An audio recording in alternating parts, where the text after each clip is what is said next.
Well, joining me now is the Treasurer Tom Koutsantonis. Treasurer, thank you for your time. Well, you'd expect with $600 million worth of business tax cuts that the business lobbies would be happy, but Business SA is disappointed that you haven't gone after payroll tax. Why have you chosen these transactional taxes rather than payroll tax, which is a tax on jobs? Well, only 10% of South Australian businesses pay payroll tax. If I had just gone for payroll tax, nearly 130,000 businesses would have received absolutely nothing in this tax package. It's all about incentivising those businesses that are going to create the jobs, remembering that 55% of all employment in this state is by small business, and a majority of them don't pay any payroll tax at all. You say this is a jobs budget, but your own jobs forecasts in this budget show employment growth of about 1%. That's less than a third of the national rate that is expected. Why doesn't your rhetoric match your forecasts? We're being conservative quite deliberately. We don't want to publish figures that we're not going to achieve. And of course, the main outcome of this budget is business confidence and giving business the tools they need to go out and create jobs. Look, our metrics aren't really that important. What's important are the tools we're giving business. Can they employ more people? Are we getting out of the way of the entrepreneurs and the risk takers who want to grow the economy? They're the ones we're rewarding. They're the ones we're looking after. They're the ones we're incentivising.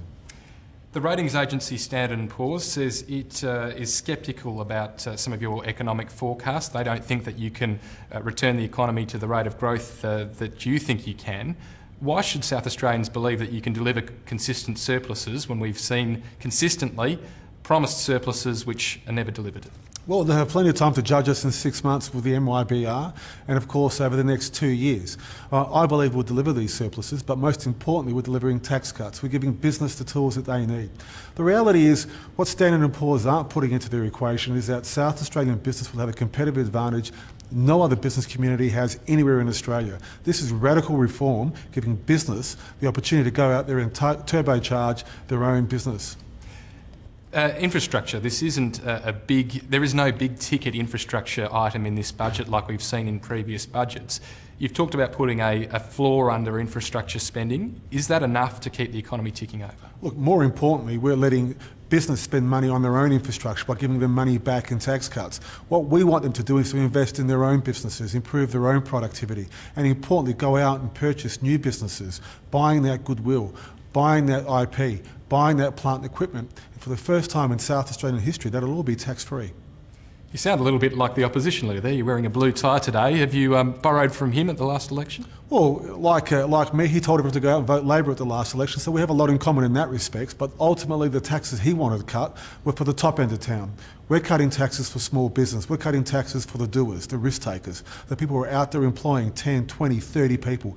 They're the ones who we want to grow. We've got more startups in this state than any other jurisdiction in Australia, and what we're doing is giving them the tools they need to grow.